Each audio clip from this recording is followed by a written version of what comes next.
आखिर किसी भी बाइक या फिर स्कूटी को स्टार्ट करते समय हमें ये गलती क्यों नहीं करनी चाहिए और आखिर अब भारतीय पुरुष अपने आधे अंडरवियर को क्यों जला रहे हैं। साथ ही साथ आज आप निकोला टेस्ला के द्वारा दिए गए एक ऐसे मेथड को भी जानने वाले हैं जिसे अगर आपने अपनी लाइफ के अंदर इंप्लीमेंट कर दिया तो देखते ही देखते आप करोड़पति बन जाएंगे। तो हाय गाइस, मैं हूं आकाश और चलिए करते हैं क्वालिटी फैक्ट्स का एहसास। गाइस, अभी तक तो आपने लोगों के गुब्बारे, टायर और यहाँ तक की हॉरर मूवी देखकर संकरे रास्ते तक फटते हुए देखे होंगे, लेकिन क्या आपको पता है कि वेस्टर्न कंट्रीज में लोगों के कुछ और नहीं बल्कि अंडे ही फट रहे हैं। अब आखिर अंडे फटा हुए काम क्यों हो रहा है वहां पर, चलिए वो जानते हैं। असल में गाइस, जैसे कि हम सभी जानते हैं कि विदेशी अंग्रेज हर एक चीज को माइक्रोवेव ओवन में गर्म करने के लिए ठीक वैसे ही बावले रहते हैं जैसे गंभीर भाई सच बोलकर अच्छे खासे लोगों को गंभीर करने के लिए। तो उसी की तर्ज पर अब ये फॉरेनर्स माइक्रोवेव ओवन के अंदर कुछ और नहीं बल्कि मुर्गी के कड़कदार अंडों को ही गर्म कर रहे हैं, क्योंकि इनके कुछ उच्च कोटि एक्सपर्ट्स ने इनसे ये बोला है कि ऐसा करने के बाद आप कुछ दिनों तक रखे हुए अंडों को बिना किसी टेंशन के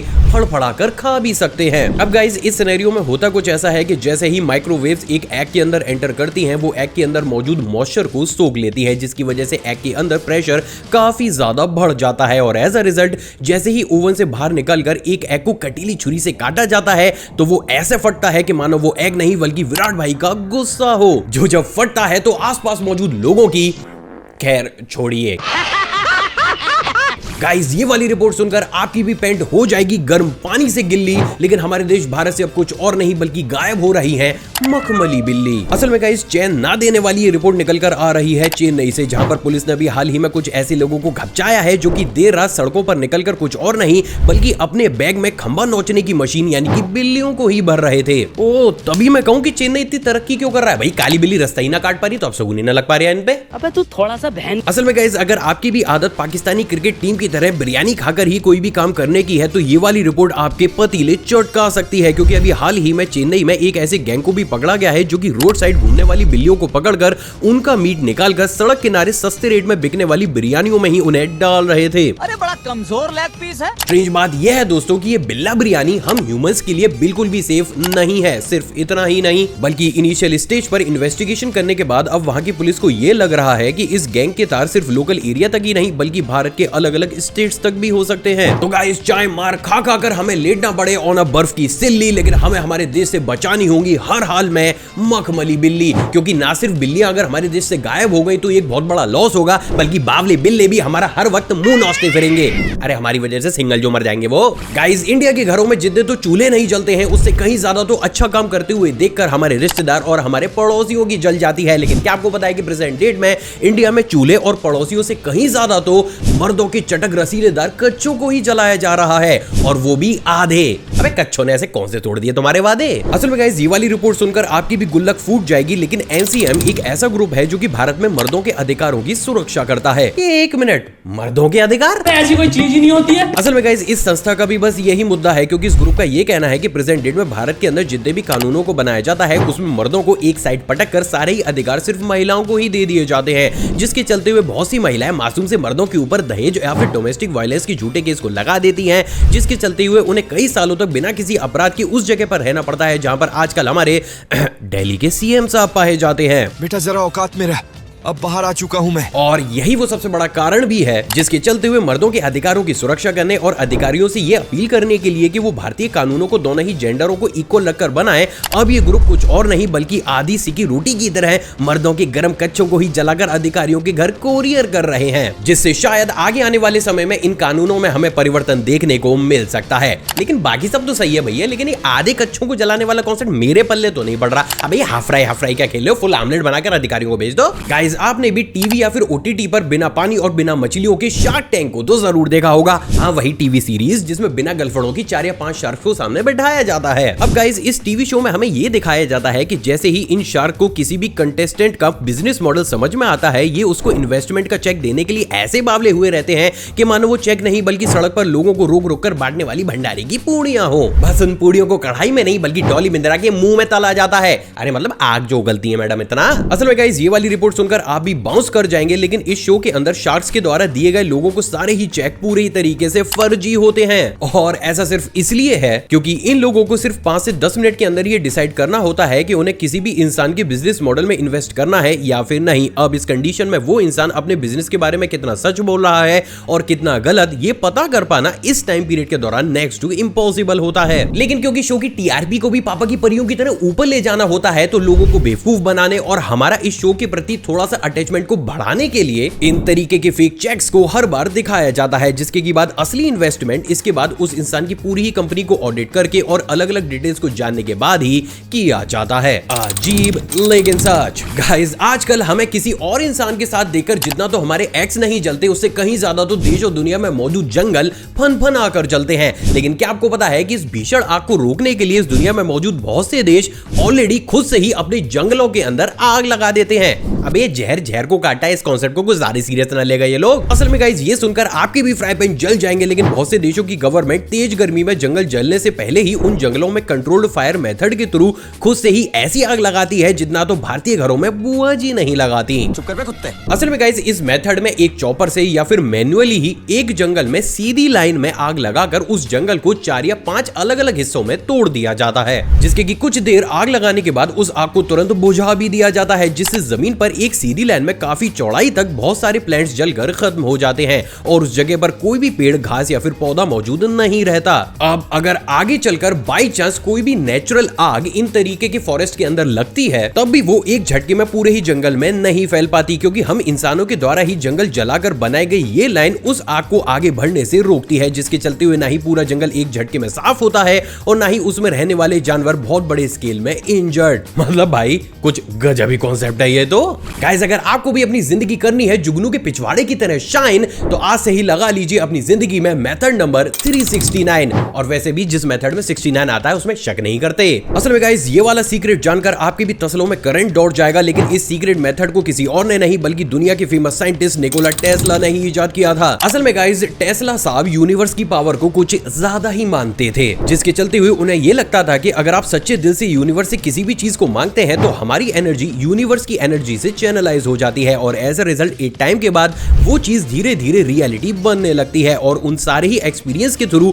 उन्होंने दुनिया के सामने मेथड नंबर 369 रखा। असल में गाइस, इस गदरीले मेथड के थ्रू आपको अपनी जिंदगी में अगर कुछ भी चाहिए, जस्ट लाइक वेल्थ, हेल्थ या कोई भी स्पेसिफिक चीज, तो आपको सुबह उठने के बाद 3 बार उस चीज को पेपर पर लिखना है, जिसके के बाद दोपहर में इस चीज को 6 बार, जबकि रात में सोने से पहले 9 बार इस चीज को पेपर पर लिखना है। और निकोला टेस्ला के अनुसार अगर आप ऐसा काफी दिनों तक करते हुए चले जाते हैं और इस मेथड पर क्वेश्चन नहीं खड़ा करते हैं, तो नो डाउट बहुत ही जल्द वो चीज आपकी जिंदगी में आना शुरू हो जाती है। इसके साथ ही उस समय दिए गए एक इंटरव्यू में उन्होंने इस चीज को एक्सेप्ट भी किया था कि वो अपनी लाइफ में जो कुछ भी हासिल कर पाए हैं उसमें एक बहुत बड़ा योगदान इसी 369 मेथड का है। तो मोरल ऑफ द स्टोरी, आज से ही देखना बंद कर दो रे मिस्टीरियो की 619 और अपनी जिंदगी में इंप्लीमेंट कर डालो 369। गाइस, इस साल आईपीएल की शुरुआत से ही मुंबई इंडियंस की टीम जब भी ग्राउंड के ऊपर उतरती है तो एक नारा हमें सुनने को हर बार मिलता है और वो है नीम का पत्ता कड़वा है, हार्दिक पांड्या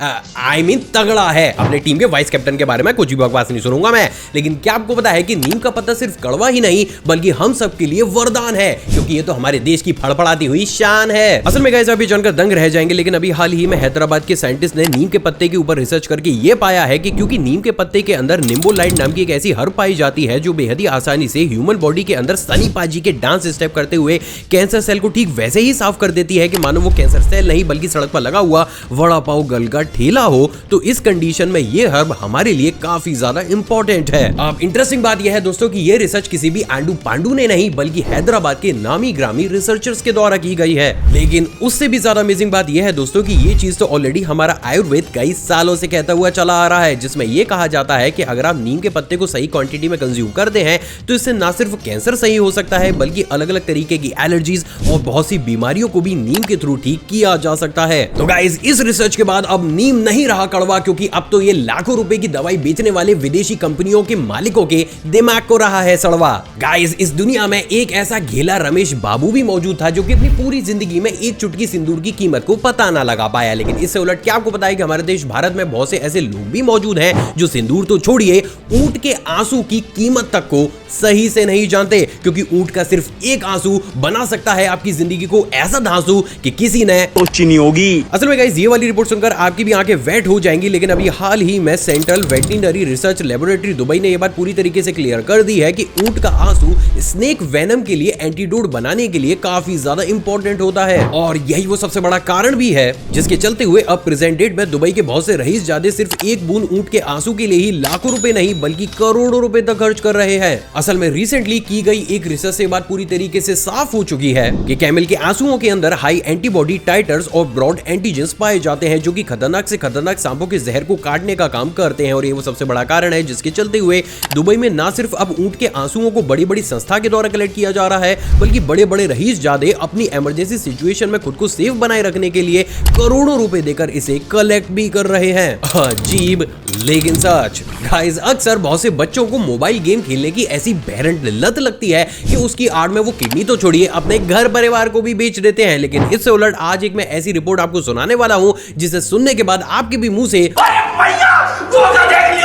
सिर्फ यही निकलेगा। असल में गाइस, आप भी जानकर दंग रह जाएंगे, लेकिन अभी हाल ही में यूएसए में एक पादरी लॉरेंस कोजैक को गेम खेलने की चवास इस लेवल की लगी कि उन्होंने 30 लाख से भी ज्यादा रुपयों को किसी और चीज पे नहीं बल्कि कैंडी क्रश खेलने में ही स्पेंड कर दिया। उससे भी ज्यादा इंटरेस्टिंग बात यह है दोस्तों कि ये पैसे उस पादरी के नहीं बल्कि वो जिस चर्च में काम करता था उस चर्च के थे, जिसके की बाद उसके खिलाफ शिकायत दर्ज कराकर उसे अरेस्ट करा लिया गया है। लेकिन इसके साथ ही हम सबके बीच ये क्वेश्चन तो जरूर खड़ा होता है कि क्या वास्तव में चाइना की तरह सभी देशों को ऑनलाइन या फिर नॉर्मल गेम खेलने के ड्यूरेशन को भी सेट करना चाहिए या फिर नहीं। वैसे आपको क्या लगता है, जरा पबजी को मिनिमाइज करके अपने आकाश भाई को नीचे कमेंट सेक्शन में बताइएगा जरूर। गाइस, अच्छा और टेस्टी खाना देखकर किसी भी इंसान के मुंह में पानी आना काफी ज्यादा आम बात है, लेकिन बस मुझे ये बता दो कि टेस्टी खाना देखकर रोता कौन है यार। असल में गाइस, आप ये जानकर गिलगिला जाएंगे, लेकिन इस दुनिया में एक बेहद ही रेयर क्रोकोडाइल सिंड्रोम भी मौजूद है, जिसमें अक्सर लोगों की आंखों की लैक्रिमल ग्लैंड इस तरीके से डेवलप होती है कि इससे ग्रसित लोग जैसे ही कोई भी टेस्टी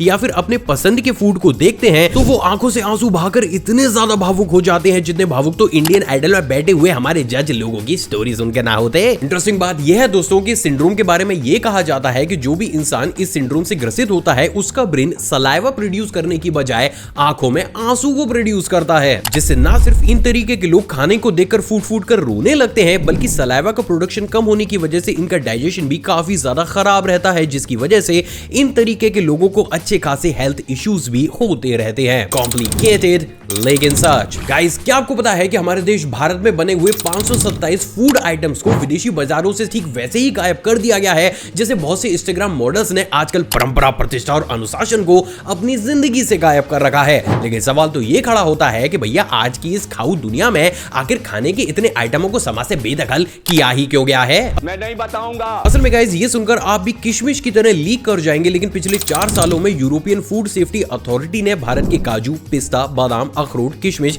यानी कि पूरी ही रहीसियत दिखाने वाली ड्राई फ्रूट की दुकान के साथ साथ 60 अलग अलग तरीके के इंडियन मसाले और साथ ही साथ डायबिटिक लोगों के लिए स्पेशली बनाए जाने वाले कुछ शुगर फ्री इंडियन आइटम्स को भी अपने मार्केट से ऐसे गायब कर दिया है जैसे प्रशासन ने एल्विश भाई के दिमाग से स्टारडम, मतलब भाई को खुद की खरीदी हुई गाड़ियां भी भाड़े की दिखानी पड़ रही हैं। भगवान इतना बुरा दिन किसी को ना दिखाए। अब झिंगुर झन्नाट कर देने वाली बात यह है दोस्तों कि इस डिपार्टमेंट के अनुसार इन सभी खानों में इथाइलिन ऑक्साइड ठीक वैसे ही पाया जाता है जैसे देश भर के अलग अलग नालों में आजकल पुनीत भाई पाए जाते हैं। साथ ही साथ इस डिपार्टमेंट का यह भी कहना है कि अगर इस केमिकल का इस्तेमाल बहुत बड़े स्केल पर या फिर काफी लंबे समय तक लगातार किया जाए तो ये चीज कारण बन सकती है कैंसर का। अब हैरानी की बात यह है दोस्तों कि जहां एक तरफ यूरोप ने इन सभी प्रोडक्ट की टेस्टिंग की है तो वहीं दूसरी तरफ इन्हीं प्रोडक्ट्स को हम इंडियन धड़ल्ले से खाए चले जाते हैं। तो फिर आखिर सवाल तो यह खड़ा होता है कि क्या मार्केट में बिकने वाली इन चीजों की टेस्टिंग पहले खुद से ही हमारे देश भारत में क्या नहीं होनी चाहिए थी? वैसे आपको क्या लगता है? आप अपनी राय नीचे कमेंट सेक्शन में दीजिएगा जरूर। आखिर किसी भी बाइक या फिर स्कूटी को स्टार्ट करते समय हमें यह गलती क्यों नहीं करनी चाहिए? असल में गाइस, हमें से बहुत बहुत से ऐसे लोग मौजूद हैं जो जब भी अपनी बाइक या फिर स्कूटी को स्टार्ट करते हैं तो वो सेल्फ के साथ साथ थोड़ा सा एक्सीलेटर थ्रॉटल को भी घुमा देते हैं। लेकिन क्या आपको पता है कि अगर आप भी इस चीज को करते हैं तो नो डाउट आप बहुत बड़े स्केल में अपने इंजन को डैमेज कर रहे हैं। अब क्या है ये पूरा माजरा, चलिए वो समझते हैं। असल में गाइस, हम में से बहुत से ऐसे लोग होंगे जो ये सुनने के बाद तुरंत ही ये कमेंट करेंगे कि भाई कई सालों से इस चीज को हम करते हुए चले आ रहे हैं, हमारी गाड़ी के साथ तो घुइयां भी कोई भी फर्क इससे नहीं पड़ा है। साथ ही साथ बहुत से लोग ये भी बोल सकते हैं कि भाई जब तक हम सेल्फ के साथ एक्सीलेटर को थोड़ा सा घुमाएंगे नहीं तब तक हमारी गाड़ी तो स्टार्ट होती ही नहीं है। तो सबसे पहले तो ये चीज मैं आपके लिए क्लियर कर दूं कि ये चीज मैं नहीं बोल रहा हूं, बल्कि जब भी आप किसी भी स्कूटी या फिर बाइक को खरीदते हैं और उसके साथ जो मैनुअल आता है उसमें भी ये चीज साफ साफ मेंशन होती है। साथ ही साथ अगर आपकी स्कूटी या फिर बाइक बिना एक्सीलेटर के स्टार्ट हो ही नहीं रही है तो कहीं ना कोई प्रॉब्लम उसके साथ जरूर है, just like battery, ignition coil या फिर एक बार को आप स्पार्क प्लग को भी टेस्ट करा सकते हैं। क्योंकि ये गाड़ी को फैक्ट्री के अंदर जब मैन्युफैक्चर किया जाता है तो उसके इंजन को कुछ इस तरीके से ट्यून किया जाता है कि जब भी आपको उसको स्टार्ट करना पड़े तो उसमें आपको एक्सीलेटर थ्रॉटल घुमाने की जरूरत कभी पड़े ही ना, सिर्फ आप सेल्फ के बटन को प्रेस करें और आपकी गाड़ी स्टार्ट हो जाए। तो गाइस, अब इन सारी चीजों को कवर करने के बाद अब इस क्वेश्चन का आंसर देते हैं कि भाई आखिर फिर ये वाली हरकत हमें करनी ही क्यों नहीं चाहिए। असल में गाइस, जैसे ही सेल्फ लेते समय आप अपने एक्सीलेटर थ्रॉटल को घुमाते हैं, इंजन के अंदर का क्रैंक या फिर आरपीएम काफी तेजी के साथ बढ़ जाता है, जिसकी वजह से इंजन में पावर स्ट्रोक की क्वांटिटी भी रिक्वायर्ड क्वांटिटी से बढ़ जाती है। फॉर एन एग्जांपल, अगर आप बिना एक्सीलेटर थ्रॉटल को प्रेस करे सिर्फ सेल्फ से ही किसी भी इंजन को स्टार्ट करते हैं तो उस कंडीशन में अगर इंजन के अंदर 10 से 20 क्रैंकिंग होती है तो इसी क्रैंकिंग की क्वांटिटी को आप सिर्फ जरा सा एक्सीलेटर रोटेट करके ही 30 से 40 तक पहुंचा सकते हैं, जिससे ना सिर्फ इसका बड़ा इंपैक्ट लॉन्ग टर्म में इंजन के इक्विपमेंट और पिस्टन पर पड़ता है, बल्कि इस प्रोसेस में हर बार आप फ्यूल की खपत भी ज्यादा बड़े स्केल पर करते हैं। अब अगर आप काफी लंबे समय तक इसी चीज को कंटिन्यूटी में करते हुए चले जाते हैं तो एक तो लॉन्ग टर्म में ना सिर्फ आप फ्यूल को ज्यादा वेस्ट कर देंगे, बल्कि साथ ही साथ ना चाहते हुए भी आप अपने इंजन के कुछ इंपॉर्टेंट पार्ट्स को नॉर्मल इंजन के कंपैरिजन में ज्यादा डैमेज भी कर लेंगे। तो अगर बाई चांस आपकी गाड़ी भी सेल्फ लेते समय बिना एक्सीलेटर के स्टार्ट हो ही नहीं रही है तो आप उसकी सर्विसिंग कराकर उसे ठीक करा सकते हैं। और यही वो सबसे बड़ा कारण भी है जिसके चलते हुए बहुत से एक्सपर्ट्स अक्सर सभी लोगों से ये बोलते हैं कि आपको कभी भी सेल्फ स्टार्ट करते समय एक्सीलेटर थ्रॉटल को नहीं घुमाना चाहिए। आई होप दोस्तों आज का एपिसोड आपको पसंद आया और आपने ऑलरेडी इस वीडियो को लाइक कर दिया होगा। मेरी एनर्जी थोड़ी सी डाउन लगी हो तो माफ कीजिएगा, थोड़ी सी तबीयत ठीक नहीं है। एक और फ्रेश कमाल एपिसोड में आप सभी से दोबारा मुलाकात होगी दोस्तों। जय हिंद। और हाँ, जाने से पहले आप इन वीडियोस को भी चेकआउट जरूर कीजिएगा और साथ ही साथ आप चाहें तो मुझे इंस्टाग्राम पर भी फॉलो कर सकते हैं भाई और बहनों, क्योंकि वहां भी मैं कुछ अलग सा कंटेंट बना रहा हूं।